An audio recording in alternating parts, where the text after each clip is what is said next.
to the Mystery Shack, gentlemen. What can I get you? Keychains? Snow globes? These rare photos of American presidents? This is Gravity Falls. Live-a-dip-dip. Gravity Falls has the secret dark side. A small town in Oregon where preteen twins, Dipper and Mabel Pines... Wait. Time, baby. What are you doing here? No! Move out of the way. You're ridiculous. They already know all of this. Don't you? You know about the codes, the ciphers, and the clues. It's just my personal box of mysterious secrets. Goodbye forever! Well, this is getting weird. Don't you think that's the mystery behind Gravity Falls? Town has secrets you couldn't begin to comprehend. That makes me laugh and drool a little bit, and maybe I need a new diaper. The point is, there is so much more to Gravity Falls than you ever imagined. So, would you mind if I ask you a couple billion questions about Gravity Falls? And how do I know? Well, because I'm a multi-dimensional overlord. But I also have access to the other side. I have Alex Hirsch, the creator, trapped in a room, and I will force him to share the inner workings of his mind. Have you come to steal my eyes? I don't know what to say. I have so many questions. I think I'm gonna throw up. I'm never going to reveal these secrets, guys. You can't make me.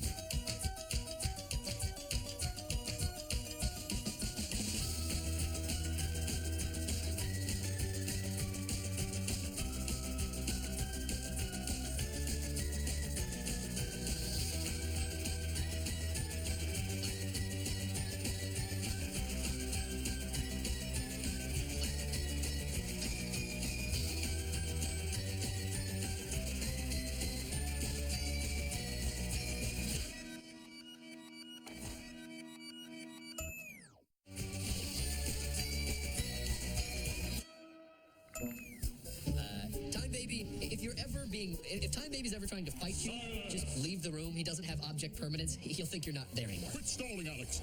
This show isn't about me. Reveal your secrets. Time Baby is a big dumb baby. I am not. What are you gonna do, Time Baby? Huh? You gonna zap me? Enough! I'd say if you're rewatching the series all over again, pay particular attention to the backgrounds. Maybe there's nothing creepy going on in this room. In Gideon Rises, we see a flashback of the hand of the unknown author writing the journals. We see a skull, we see a polished desk, but we also see a bit of a rainbow reflection. A really keen-eyed fan might notice that inside the secret room in Carpet Diem, there is a triangular glass prism that's casting a rainbow reflection. It's a subtle way to let you know that that room belonged to the author. I don't think anyone's actually ever figured that one out yet. This whole shack is full of weird secrets. Dipper is based on my memory of how it felt to be a kid. Holy mackerel! When I was around Dipper's age, I would record myself and play it backwards. I tried to learn to speak backwards. Dipper Pine, I knew it!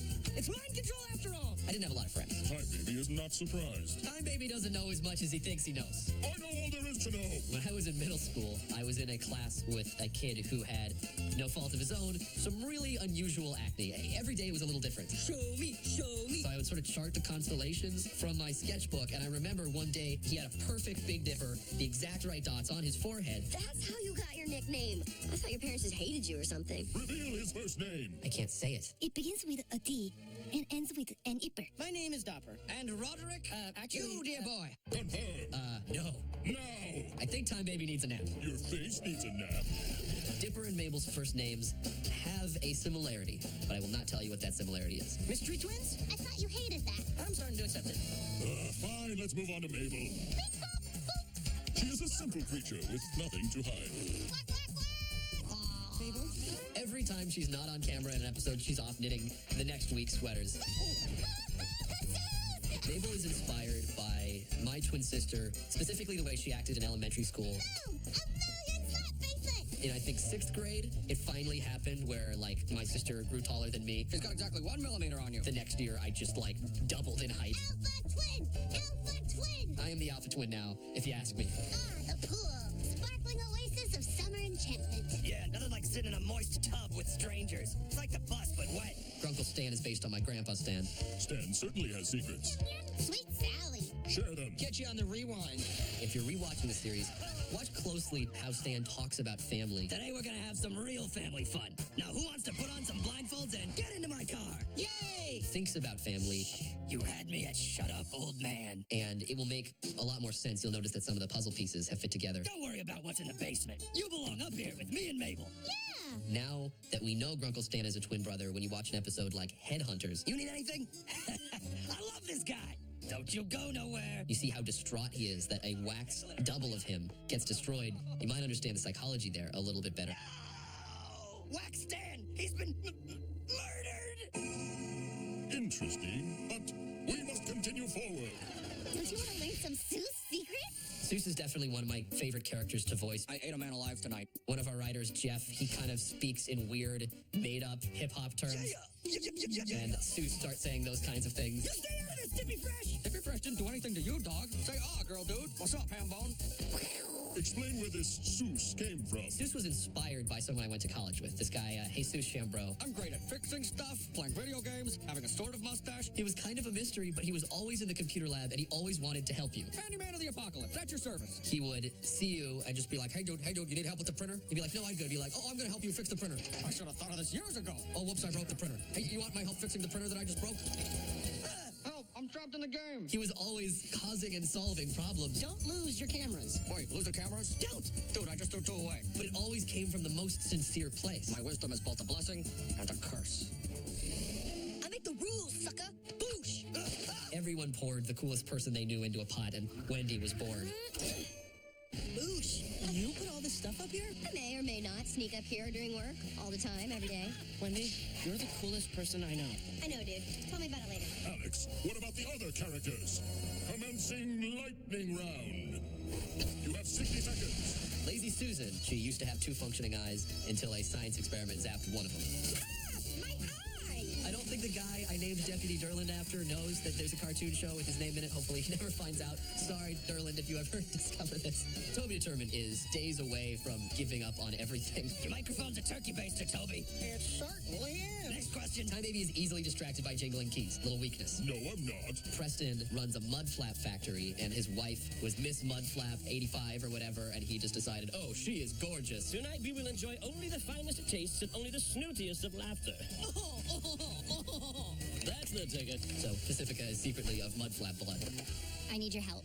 You're the worst. Lightning round complete.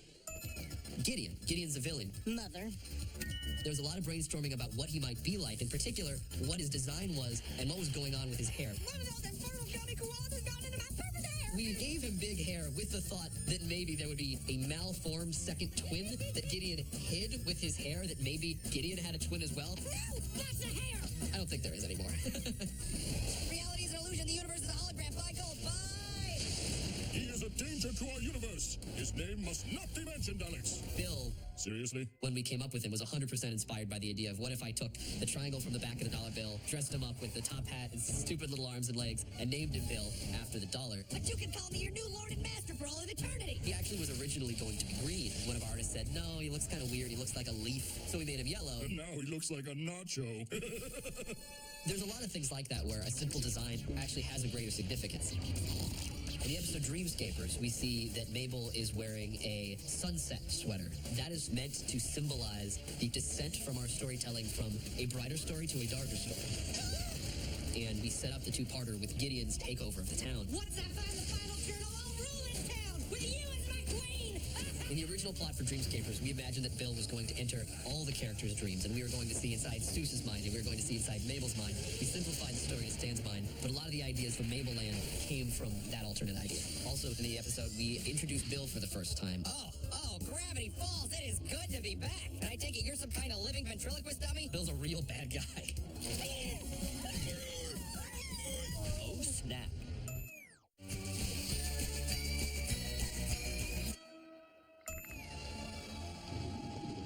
We now return to The Duchess Approves, starring Sturley Stemmelburgess as the Duchess and Grampton St. Rumterfrabble as a irascible coxswain, Sandra Blugget Hampter Foppenshire.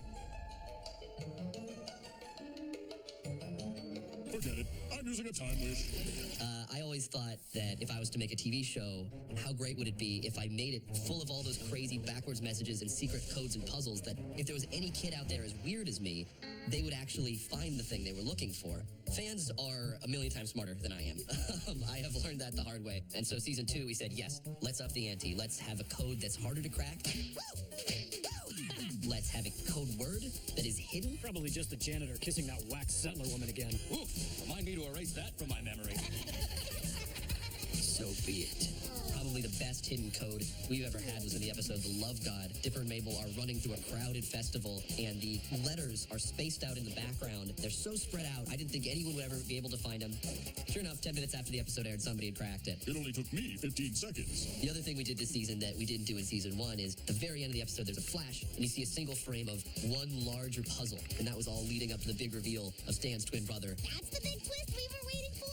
What a ripoff! I predicted that like a year ago. There's a lot of things in a show that you just can't help it that just slip in. I've come this far. Who could possibly catch me now? In Society of the Blind Eye, Stan is working on the portal, and a piece of debris bangs his hand. We see him bandaging his hand up. And then in the next few episodes, he still has that bandage on his hand. Folk music! It's the One Stick Festival! It took a while before we got to the big answer about what the portal was. Stan's bandage on his hand was a way to show, don't worry, it's still happening. We haven't forgotten. These stories are connected. There's a lot of things like that where something will change and stay changed for the rest of the series. Bigger.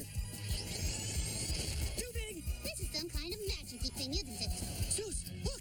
A real dinosaur tooth? There's something huge going on right under our noses. Puma shirt, Panther shirt. Puma shirt, Panther shirt. Chambry sends me the craziest text. Each audience member gets to be Dipper and have a mystery to uncover. In this town, anything is possible. And not when he seems, Mabel's wearing a key. Our Uncle Stan might shoplift the occasional tangerine, but he's not some evil supervillain. This is because Mabel herself is ultimately the key to unlocking the portal. Look into my eyes, Mabel! You really think I'm a bad guy? He's lying! Shut it down now! Mabel, please! 10, 9. It's time for Wheel of Secrets. That red stuff on Norman's mouth, is it blood or is it jam? It really is jam. The gnomes recently had their gnome queen die, and as part of her funeral ceremony, they were all eating bereavement jams. This is normal. Originally, the multi-bear was going to be called the Bear Bear, and we specifically wanted a line where Dipper could say, there, Bear Bear. Oh, that's a multi-bear. We have a reason that Blended is bald. When he time travels, oftentimes, he does it poorly and catches on fire. He has to slap himself and say, oh, cut down. He's burned off all his hair from botched time traveling. I don't know if it's some kind of paradox or if I'm just really tired. We ended up writing a song for McGucket where he sings about the Gobblewonker and how it's real and how it's going to get you. And then we learned two things. One, the song was too long. Two, McGucket's a terrible singer. That's probably why I live in the dump.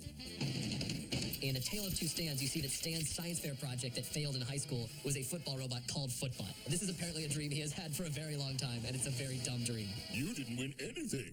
One secret about the show that not a lot of people know is that some names of incidental characters or side characters that don't really matter in the show, Hey, I'm Gabe Benson, y'all. This is Leah Nate.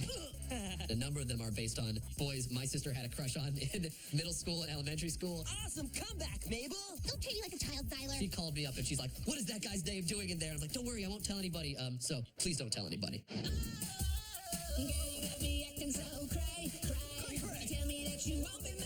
My sister loved not just one boy band, not just two boy bands, but every boy band that was a ripoff of the other boy band. Hey, Dipper. Hey, Dipper. Hey, Dipper. Hey, Dipper. Hey, Dipper.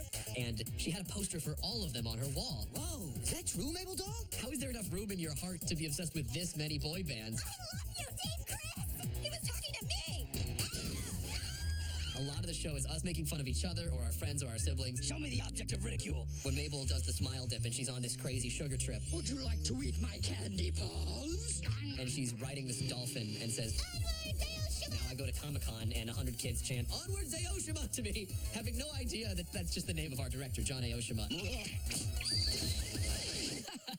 I am charmed by your sense of humor. Mermando is voiced by Matt Chapman, one of our writers, who does many voices on the show. He's many of the members of several times. But he keeps us in cages. That junk is straight brutal, girl. He is the Austrian prince, There's something about you. I can't get you out of my head. You're so bold and confident. and he is Abuelita. I vacuumed the walls now. Chandra Jimenez, a real reporter. One thing I can tell you about Chandra is that her name is inspired by one of our background artists, Sean Jimenez. I'm Chandra Jimenez, and I ate a rat for dinner. Something that not everyone might know about Agent Powers is that he is voiced by Nick Offerman, If you have evidence of these claims, we should talk. who is a hilarious comedian. I was born with a rare disorder that makes me physically incapable of experiencing humor. I can confirm, not funny. Something people might not know about Agent Trigger, his sort of cheekbones and chin were kind of modeled after one of our writers, Jeff Rowe, who is the most attractive man in our writer's room. We survived. Barely. I used Trigger as a human shield. And in case you didn't notice, they've been watching the twins the whole time. What about the Lammy dance, Alex? That was you, wasn't it? Now is not the time to talk about the Lammy dance. One of our writers, Michael Rianda, his sister, when he was a child, dressed him up as a lamb and made him do a dance. A lot of people think that was me. Who wants a lammy, lammy, lammy? I do. Fortunately, it was not. That specifically comes from his traumatic childhood memory. So it's like all the writers have a secret sort of personality trait that sneaks into the show. Putting a rainbow wig on a big white gorilla, singing the drive-in song. Headlights are out. Can't really see where I'm going. That's just something I do. Like if I'm looking for my keys, I'll just be like, where are my keys? I'm losing my mind. Where'd they go? Walking to my car.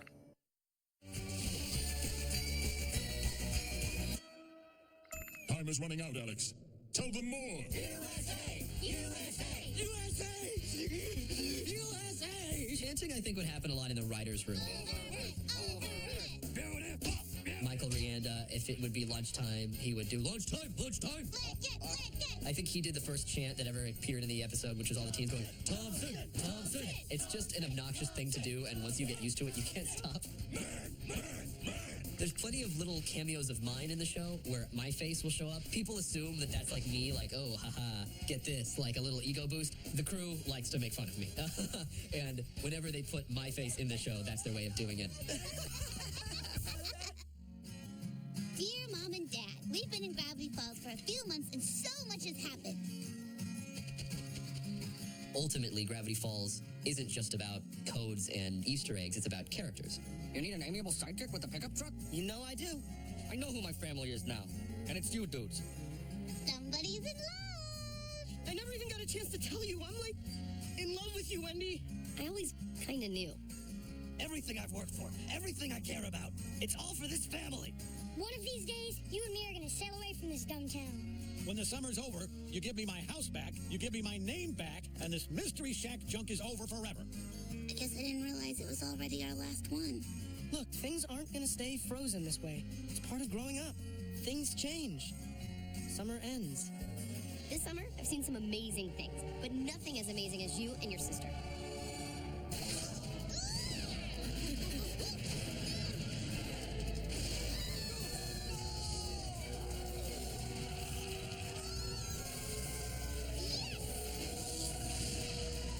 Oh no, what do I do? Finley! Finley! Do something! Finley!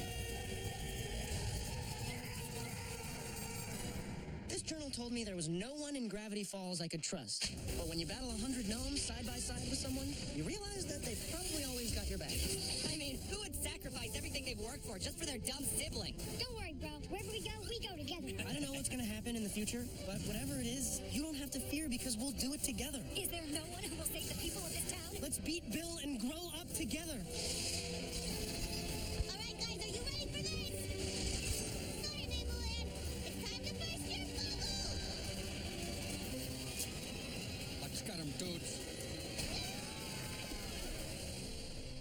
And the biggest secrets are yet to be revealed. Get it! Get it! Get it! Get it! Get it! Get him!